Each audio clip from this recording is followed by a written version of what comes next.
This is the Parents in Sport podcast. Amazing guests, honest conversations, topics that matter. Welcome to season 3 of the Parents in Sport podcast. I am your host, Gordon MacLelland. I'm delighted to be joined today by leadership consultant, former Great Britain and England hockey coach, and FIA Coach of the Year, Danny Kerry. Danny, thank you for joining us on the show. Hi, Gordon. Thanks for inviting me. Really appreciate it. Now, it's really exciting this for me, Danny, because obviously after 17 years at the coalface, where you had absolutely no time to potentially record things like this, that you've been able to join us this morning. Can you tell our listeners a little bit about your background and what you've been through in professional sport over the last few years?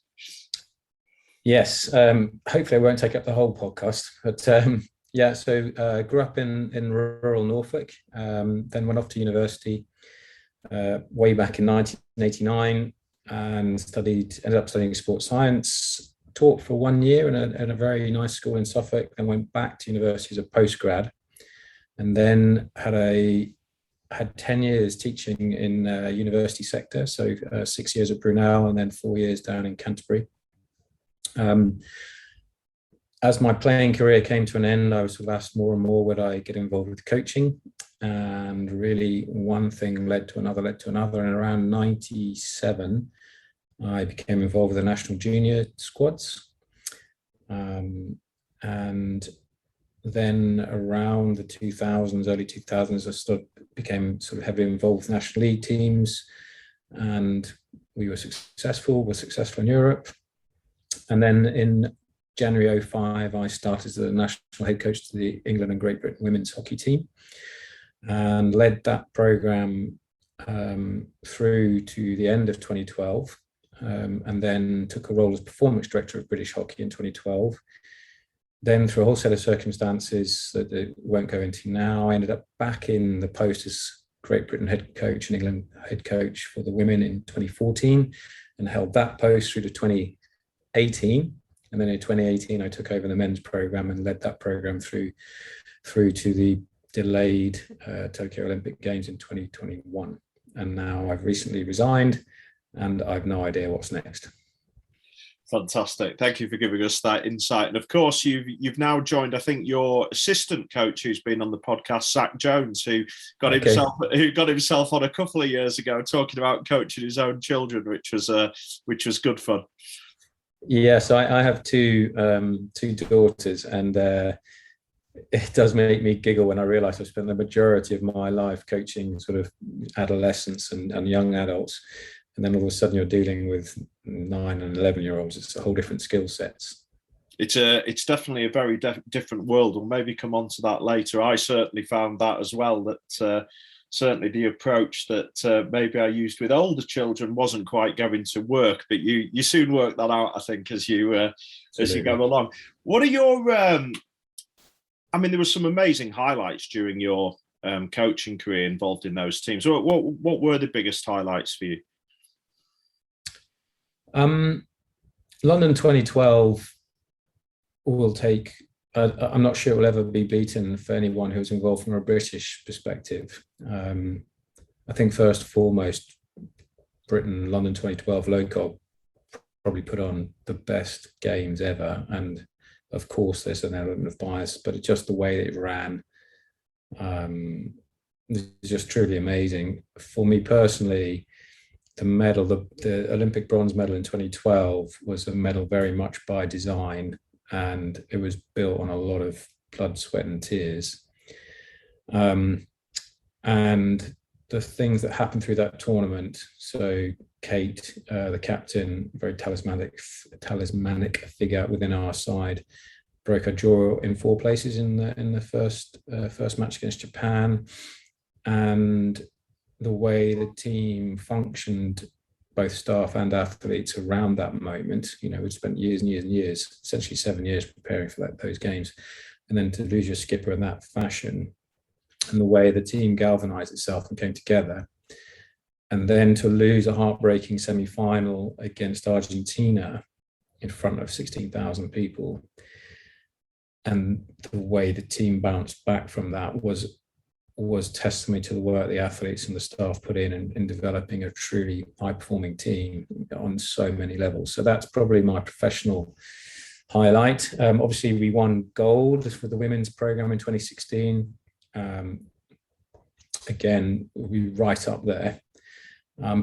But then if I think about a couple of moments in particular, one was sort of on the evening of 2016, after we won the gold, Sally Mundy, who's now the chief exec of UK Sport, was chief exec of England Hockey at the time. She managed, in her own indomitable style, to pull off securing the rooftop of a hotel just outside the Olympic Village, where all of the friends and families of the players assembled, and there was a rooftop bar and a swimming pool. No one was in the swimming pool, but there's a rooftop bar. And it was just the most perfect evening. You know, the team had just achieved something quite remarkable. All the friends and family were there. And, it was a fantastic evening. And then probably with London 2012, just the way the team regalvanized itself after a crushing semi-final loss. There was only ever going to be one winner in the bronze medal game between Great Britain and New Zealand that day, and I think that's testament to the characters that were involved and their depth of character as well. So those two moments probably stand out professionally. Yeah, fantastic. It was great. Obviously, not that I watch huge amounts of hockey, but I do have to say I did manage to watch both of those go. So it was nice to sort of see it from afar. Now, one of your former players I've heard her speak a couple of times was Krista Cullen, and that's somebody that was in that Olympic winning side. And she often talks about the culture that you created and some of the coaching environments you framed around that. I think there was Thinking Thursday in there and a variety of things that allowed the players to achieve, I guess, what they achieved, and there were elements of giving them ownership and everything else. What were your sort of key principles at that stage? You know, as you got towards the end and you evolved as a coach, you know, what did you see as really, really important in having in a culture to be successful? So we invested some good amount of time in 2014 around re-establishing, just why are we here? Because if it's all about the outcome, that's not totally and utterly in our control, and therefore, if we don't achieve that, are we just going to think it's all a waste of time? So there's some excellent work done with Andrea First, who's a psychologist, helping lead the facilitation around just really like, why are we here? And every single athlete spoke about some players that they'd watched playing in the Olympics, people like Jane Sixsmith and others, and that's why they took up hockey. And we spoke a lot about that sort of inspirational role of playing for your country and how you carry yourself and conduct yourself. And that sort of became our common purpose, our shared purpose. Now, at this point, most sort of organizations think, okay, that's job done. We've sort of created our vision, our values and behaviors. And I think the bit that we did exceptionally well, and I probably to this day think have done better than most, is we reviewed and evolved that performance culture on a 3-weekly basis. So we would have a 3-week training block, and there would be a very short survey, a little Likert scale, asking how were we living our performance culture, performance environment, 1 to 4 Likert scale, couldn't sit on the fence, and a little bit of qualitative text that went with that. Same question around the effectiveness of our training environment. Again, a little bit of qualitative text to go with that, and that all of that data was just compiled and given back to the playing group, who then met first thing on a Monday morning to discuss that group. And what that gave was, first of all, are we living what we decided we'd live? Secondly, and probably most importantly of all, it then had really good conversations around ambiguity and conflict. So where are we uncertain about the way we're doing things? What has cropped up in the last few weeks? and just resolving things that maybe a sort of 1 out of 10, 2 out of 10 in terms of potential conflict, which you're going to get with 20 athletes, 15, 20 staff, 30 athletes, 15 staff. There are going to be areas of ambiguity that's going to result, potentially result in conflict. But because every 3 weeks we were having those, and they were 1 or 2 out of 10, and then they disappeared, you see genuine ownership and genuine evolution and iteration of the performance culture with high frequency. And I think that's what set us apart, and probably still sets us apart from many high performing teams. Yeah, and you've created there, whether it was deliberate or not, that psychologically safe environment, which everybody seems to be, talking about, and people have slightly different interpretations about it. I mean, the bit that I think I like in there, just hearing it from afar, is the fact that none of those major things that were lying under the surface were ever allowed to embed themselves. As lots of these cultures unravel, it's not what's happening at the time, it's the fact they've embedded, and then they all spill out, further down the line. And that must have been a real positive, was it? Yeah. And just touching on the psychological safety aspect, I think credit to the women involved in the program at that time. There's an optimum to psychological safety. Delivering challenging messages to people that would be seen above you hierarchically, like staff and coaches, is part of skills of becoming an adult. Transiting that journey through adolescence and becoming an adult, and not waiting around for someone to ask you an anonymous questionnaire because that's psychologically safe. That if your feedback is only in that sort of format, that isn't going to grow the skills required in order for you to deliver challenging messages, having a courageous conversation. And I think the women's program was exceptional in doing that. That there was some real strong, effective leaders within that women's program. So not just the likes of Kate Richardson Walsh and Alex Danson, but others like Hannah McLeod, Ashley Ball, Helen Richardson Walsh. There were a large number of those people, and you saw those individuals grow over time to have challenging conversations with the likes of myself as head coach for the program or the performance director. And I think that's where the gold dust lays, rather than it sort of overly psychologically safe environments where actually you take away the need for people to step into the space where they're going to have to be courageous in having a conversation, because that helps grow skills and qualities that you're going to need in order to really flourish in high performing environments. Yeah, and I think some people think that the psychologically safe piece doesn't sort of think that there can't be any conflict, and that couldn't be further from the truth. It's the management of that conflict. Is that right? I couldn't agree more. And so those 3 weekly meetings where, we've seen this has been written down, someone's got to put their hand up and say, yes, I said that.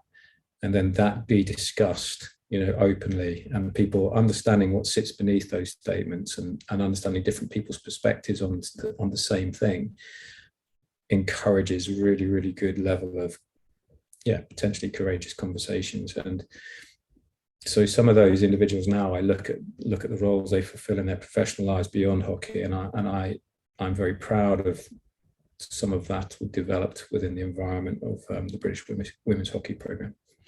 Yeah, I think the nice thing for me, and you see this everywhere, I mean, I'm very fortunate that I get into all kinds of different environments, which is great. And you sort of get a sense of culture, values. Obviously, it's only a very small snapshot.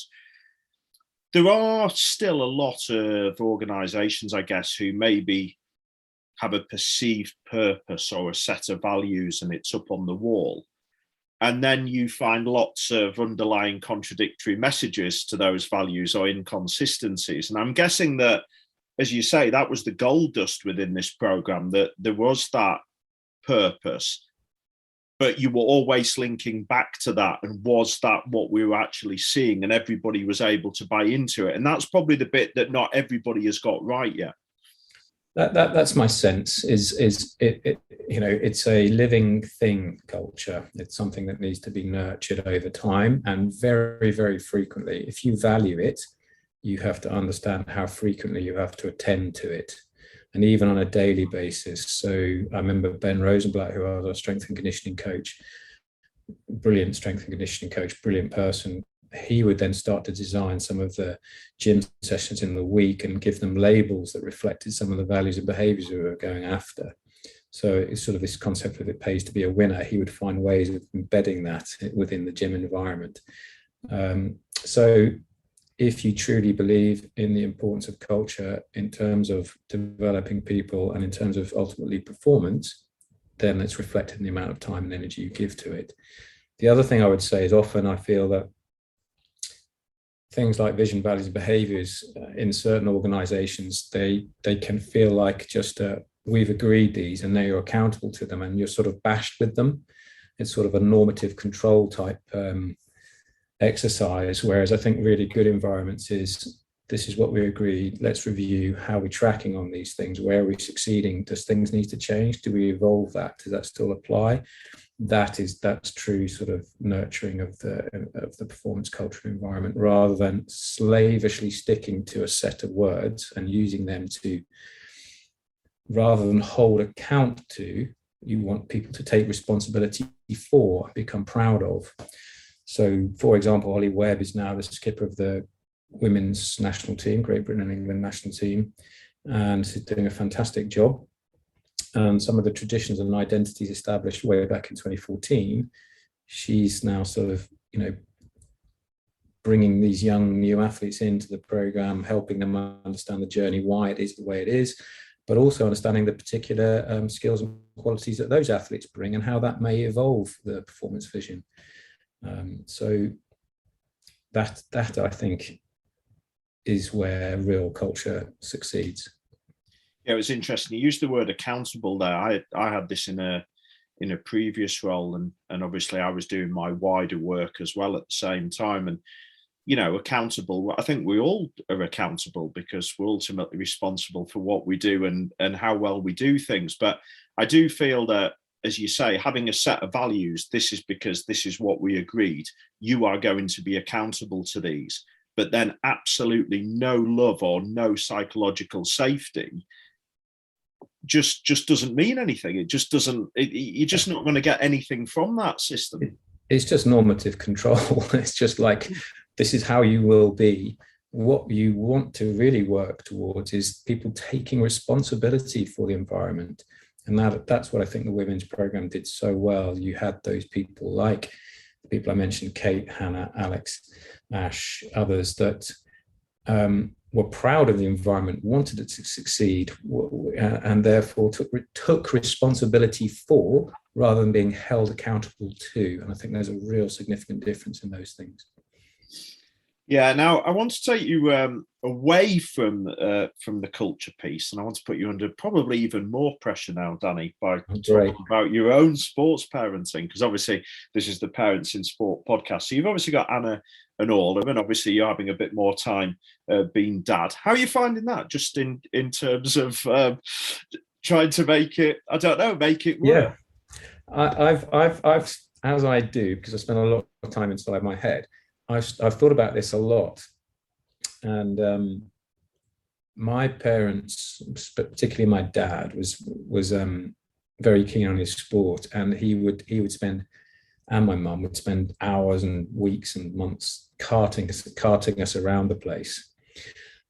But what I think they also did well was, so not only supported us, but they also challenged me a little bit about when things got a little bit tough, I just kind of wanted to pull the pin and walk away.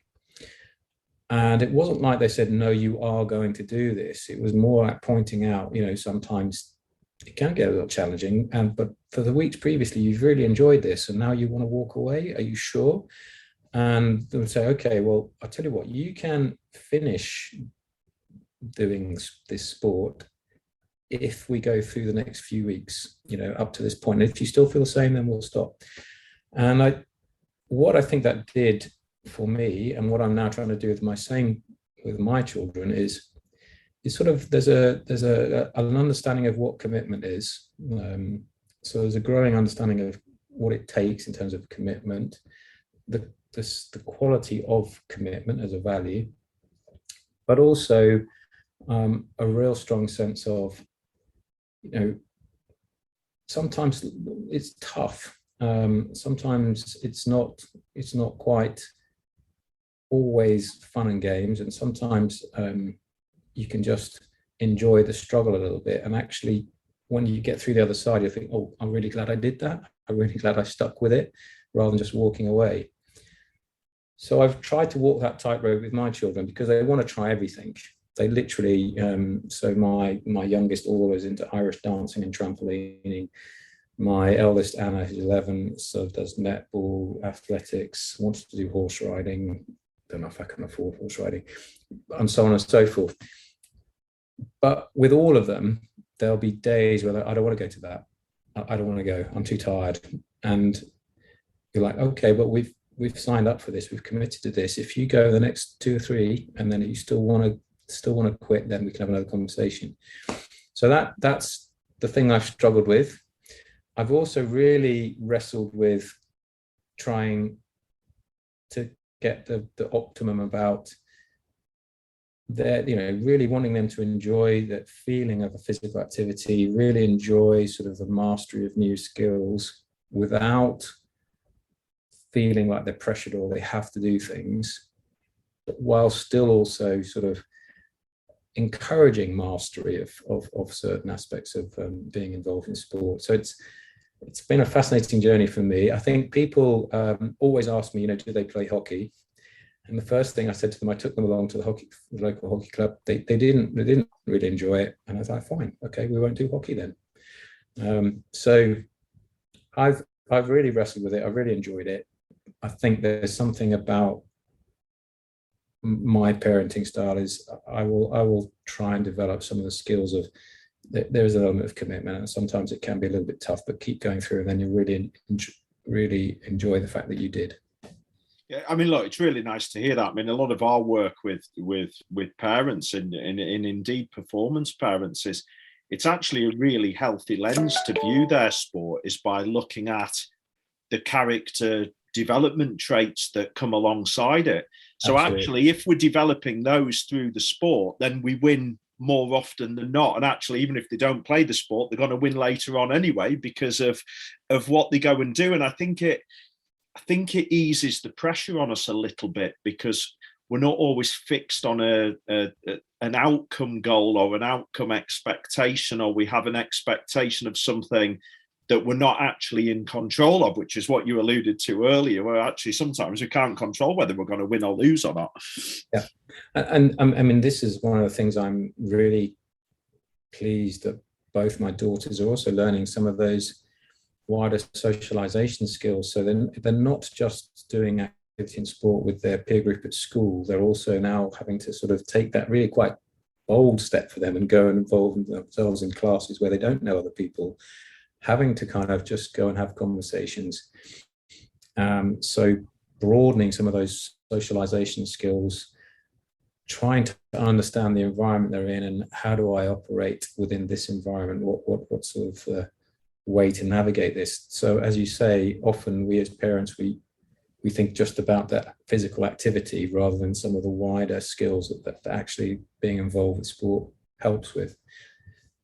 Yeah, and I think it's really nice also to hear. I mean, I've done exactly the same as you. My background was rugby and coaching of rugby, and my children have been absolutely nowhere near a rugby ball apart from a few games of tag at school, and they do absolutely everything else. And it really doesn't bother me in the slightest. And I think that is important, because I think there are a lot of children who, naturally parents, particularly at the younger stages, are going to take them to sports that they were maybe involved in, because you just feel like you can help a little bit and you've got a shared love. But obviously we know further down the line that actually if it's not coming from them and they're not enjoying it, they're going to give up anyway. So it's just a case of being aware of that, I think. I mean, 100%.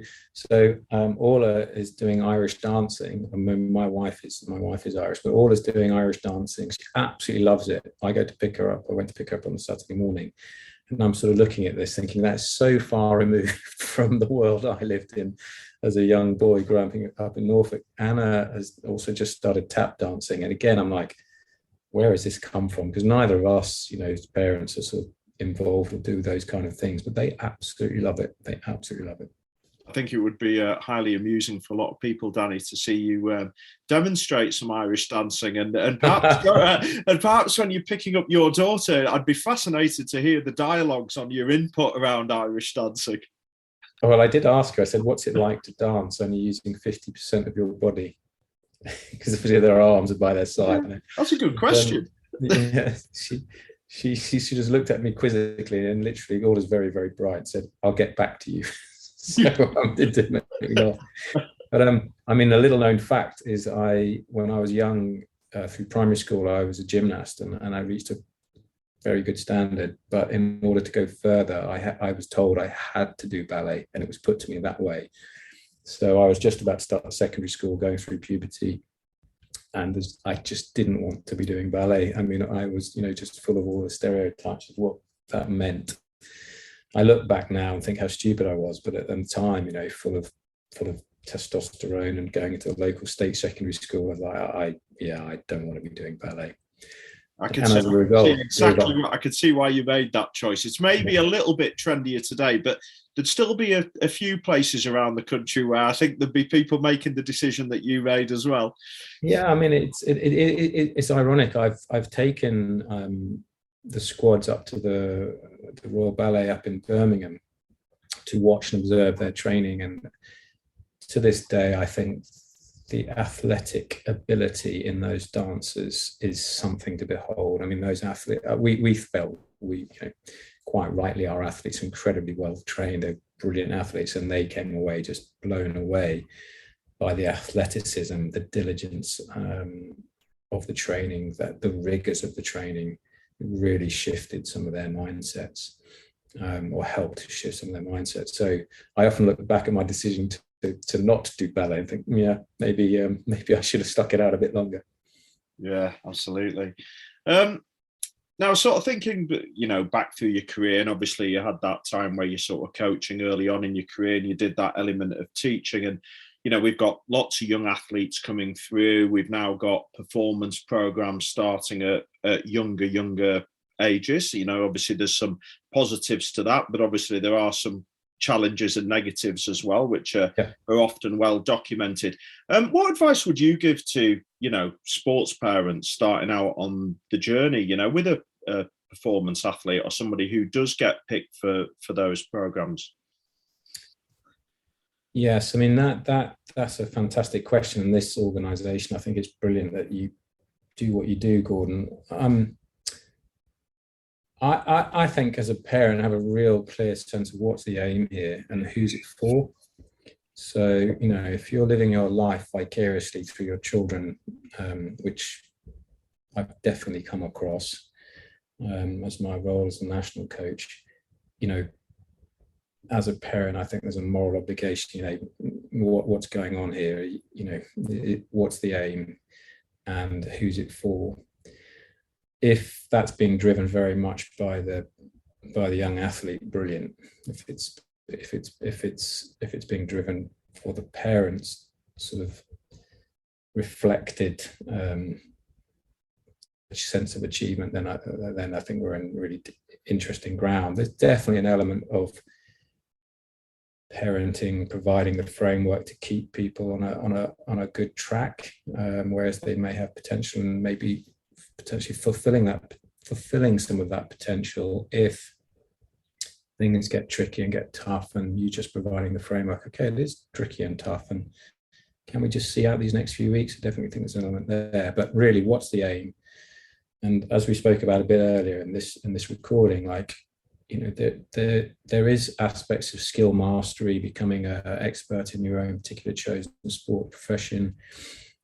There's also some of the wider amazing skills that you will develop in that environment. So, clear focus, work ethic, working with others, working in teams, all of that really good stuff that sometimes we don't really think about as parents, like, oh, it's great, my daughter could become the next England netball player. I mean, she's pretty high potential, my youngster. But I genuinely look at it as she's learning some of those qualities you need to sort of flourish through a challenging work life. So really clear on the aim, really clear that some of the skills and qualities that will develop in my children, and then just ensure that it's you're doing it because they want to do it and not because of some kind of reflected achievement or living a life vicariously through your children. That, I hope that doesn't come across as patronizing. I've certainly come across parents where I'm like, actually, are they doing this for themselves or for the parents? Yeah, I don't think it's. I mean, I don't think it's patronising at all, because I think that these conversations, have to happen. And I think for me, it's, obviously you'd never preach to parents and tell them how to parent, but actually, I think it's this whole self-awareness piece and trying to paint the picture and the stories, and just, it's that check. Oh, well, hang on, who's actually driving this process? Is it me that's doing all the thrashing around? How much is coming from my child? If I wasn't putting it on, would they be doing it off their own back? Are they intrinsically motivated by this? It's, I think it's just a check thing for me. Obviously, we have a bigger influence when children are younger as parents, but as they go through that adolescent stage, that influence, whilst it's still there, does diminish. And it's probably no surprise then with the numbers we see drop out of sport in those early teenage years across the globe. Yeah, I mean, touching on that, my eldest Anna is about to go off to the state secondary school. You can see she's just on the cusp of sort of hitting adolescence, and I've really tried to sort of check in with myself, some of the things and thoughts and feelings that she's going through. Definitely see elements of sort of start to become conscious of her own body image, trying to be cognizant as a parent of my daughter, trying to make sense of who she is or what she wants to do in the world, and working with that when it comes to choices about sport and what she does. So she was part of the local athletics club in Oxford. Pretty useful in that space, but it became very clear that she no longer wanted to take part in that. Some of that I sense might have been linked to sort of issues around at times it was pretty tough. They pushed pretty hard physically, and I think also some issues around potentially just her understanding her body and changes in her body. So we very gently tried to navigate that space, but ultimately said, no, I really don't want to do any more of that. So we pulled the pin on that. Equally, she's heavily involved in netball and tap dance and so on. So we're not. If she was pulling the rug from all sport, then we'd probably be having another conversation. Yeah, and it's I think that conversation about finishing things has always got to be on the table. It's interesting. We give parents, very similar advice to what you've given about, you finish off your commitment because that's what you signed up for. And children can be really fickle. There could be things that are just going on, and when you get to it, and then actually by the time that they've weathered that period, they've forgotten all about the fact that they put us all through the ringer as parents and told us that they were going to give it up, and it's just how they feel at that point in time. So I think that's a really sound bit of advice. Just thinking back to, obviously you're not going to name players, but thinking back to players you coached, how many times did you see really, really talented players come through or starting to come through who maybe had all those technical and physical attributes, but then maybe didn't have some of those underlying skills? So some of the bits around resilience, work ethic, adaptability, creativity, being self-organized, good decision makers, good organizers, all those. Did you see much of that? And was it blatantly obvious that skill set was missing? Yes, definitely. I think there's two factors at play. One is a lot of the athletes that reach senior international level have had a pretty linear a good 80 or 90% of them had a pretty linear rise through their performance pathway.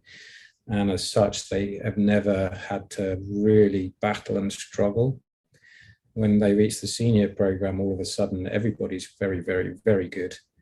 And now you're competing with people that you've perhaps not had that level of competition before. And so there is an element of athletes not coming equipped to deal with the struggle.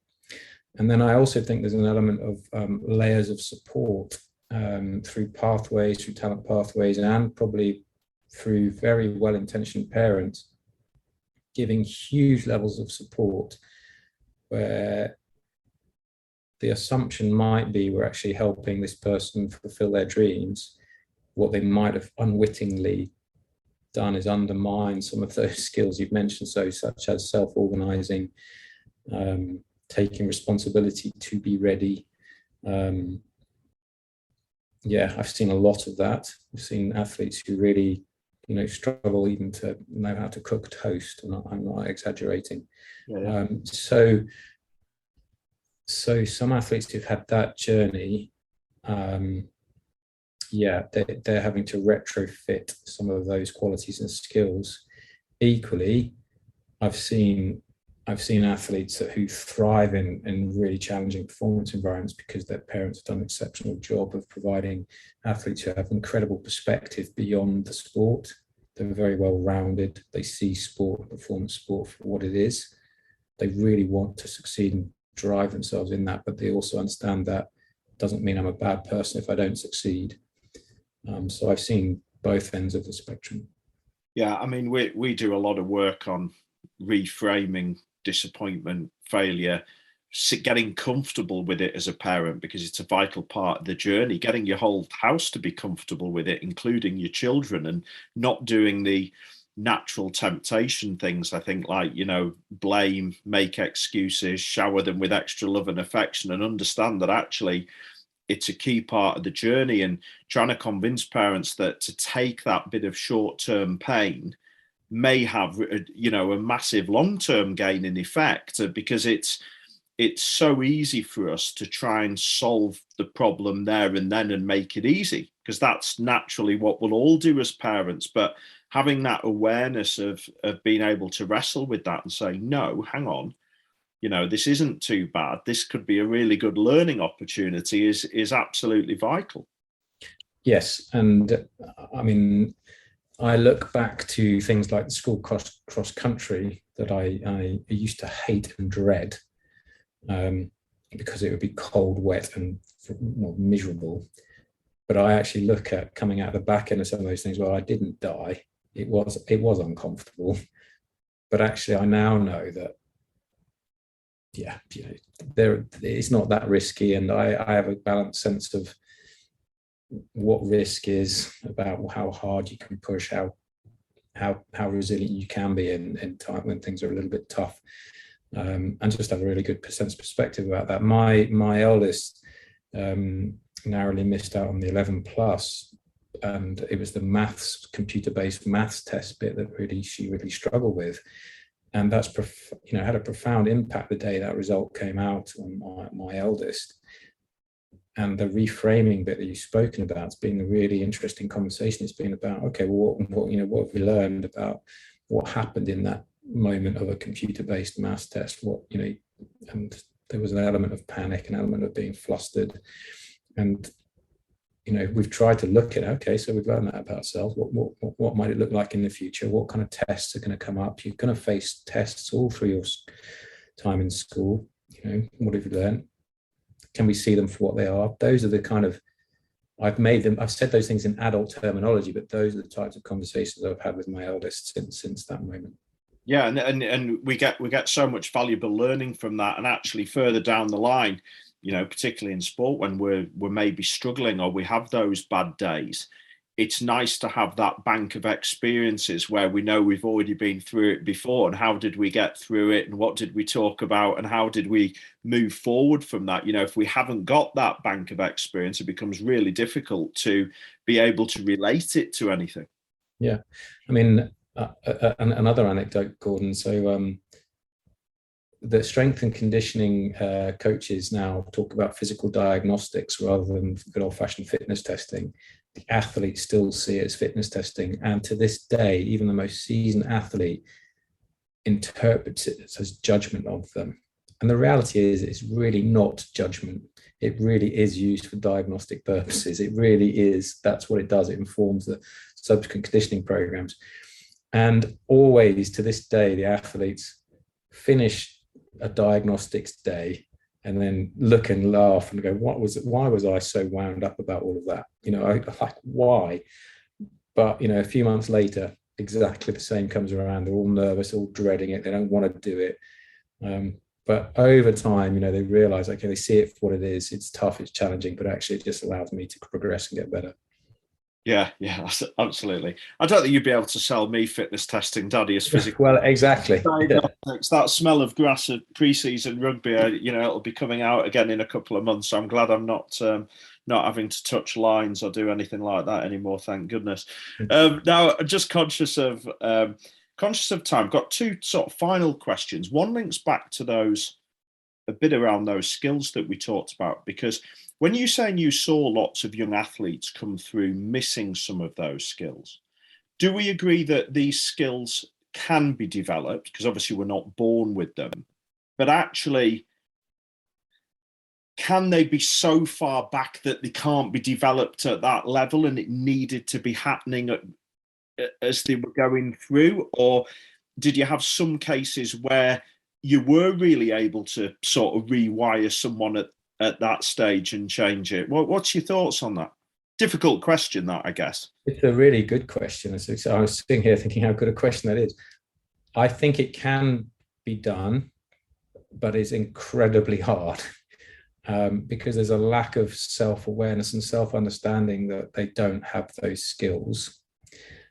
And often a conversation with athletes about who'd had this sort of linear journey through talent pathways about the skills and qualities, therefore, that they haven't developed.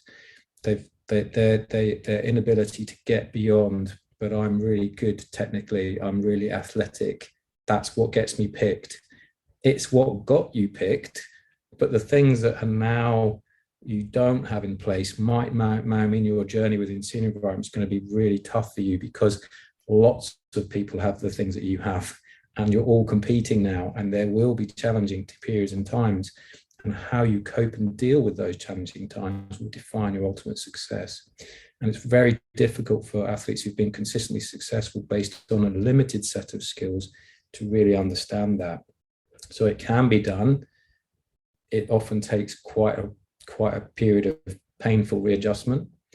We invest heavily in other practitioners, so people like our performance psychologists, performance lifestyle, people like Emma Mitchell, who did an exceptional job with hockey, now also doing a little bit of work with rugby, and also just coaching conversations as the head coach and assistant coaches. But it's incredibly challenging. I think talent development pathways, sort of performance development talent pathways, I think they're now starting to become more skillful in understanding some of that. Some of the research papers by the likes of Dave Collins and others about sort of really carefully thought through bumps in the road about how you're going to build some of these qualities in your young performance is where some really good development opportunity lays for young people in sport. Yeah, absolutely. And obviously supporting parents at home to work with those as well. The number of places, I speak to so many coaches, and I used to find this frustrating as well, where you'd maybe have a set of values, you'd deliver really positive messages, and they'd be handed back over to mum and dad and get given exactly the opposite message. So the whole thing just unravels. You make, 2 steps forward, 1 back, another 1 back, and it's just aligning all of that. So I do some mentoring in the Premier League football academies for the coaches and stuff, and it's one of the best environments I've seen was actually at Reading Football Club. I can't remember the phrase they used, but a player took a slight knock and then proceeded to roll on the floor. So they're emulating some of the stuff they've seen sort of in the top football tier. But the brilliant thing about that academy environment was there was a really agreed understanding between the parents, the other players, the coaches about leaving that player in that moment, not almost reinforcing that behavior, having a careful eye to just ensure there's no significant, there is no significant injury, and almost a real attempt to sort of say, okay, that sort of behavior, that way of acting is not what we're about. It's not what we're going to sort of give more fuel to and promote. And I think some of those academies have really worked through some of those broader, wider skills that they're trying to develop in their young footballers, and real credit to them. Yeah, fantastic. Now, final question, Danny, taking you all the way back to your childhood, which wasn't too long ago. It was. With the benefit of hindsight, everything you've been through and where you are today, what did you think sport gave you as a child, or what did you learn the most from it, or everything you've been involved in? Yes, so this is definitely hindsight. I didn't know it at the time, but I think one of the early lessons I learned that life is unfair. I think quite often as parents, we find ourselves sort of creating these things with our children around fairness. So at the moment, my two daughters fight on who's going to go in the front seat in the car or not. And then we do this, well, you were in yesterday, so you're now in today, sort of fairness type stuff. That's the social world. And even that at times can be unfair. There'll be reasons why things happen that are just beyond our control and will absolutely be unfair. The genetic body that you are born with being one of those things that can just be unfair. You have no control of it, and you just sometimes have to accept unfairness. So I think I learned that quite early as a young gymnast, actually. I think I also learned around delayed gratification, the sort of working towards something. It's an element of impulse control, self-control, patience. I think I learned that pretty early on. And I think that is probably a skill and a quality that will equip people well in later life. I think it was easy for us back then, though. Okay, and why did you say that? I think social media and instant gratification that children have now, I don't think I don't think things were in our face as much when we were growing up. I think we just sort of did our year of sport that year, and wherever we ended up, we went through it, rather than actually, I can get a whole heap more joy out of the next computer game, the next, if I'm not the best in that year, well, I'll do something else. There's so much, I think there's a lot more choice now for people to seek that instant thrill almost. Yeah. So I look back and think of my time in gymnastics and my time as a very young hockey player, and it was always around working towards something, and that something could be quite some way off. And that bred sort of focus, it bred commitment, it bred sort of delayed gratification. A real element of patience, impulse control, self-control, that sort of thing. And then probably the last thing, and again, I didn't really understand it. I didn't understand this was going on, but sort of shared hardship, shared success as young people really creates bonds between people. I still my closest friends are the friends I grew up back home in Norfolk, aged 4 or 5 years of age, and sort of playing in the school football team, and then coming through as a young hockey player. They're still the people that I sort of feel know me the best. So those three things really, life is unfair, and stop railing against that, delayed gratification, and then actually by doing things together, sometimes especially shared hardship, it really creates lasting relationships. So they're the three things I think, with hindsight, I learned from my time in sport. And hindsight's a wonderful thing, isn't it? Danny Kerry, it's been an absolute pleasure to have you on the Parents in Sport podcast. Thank you for joining us. Thank you for sharing so much amazing information. And I really hope our listeners have enjoyed our conversation today. Thanks, Gordon. And thank you for inviting me on. I've really, really enjoyed the conversation. Thank you. Thank you for listening. Check us out at parentsinsport.co.uk.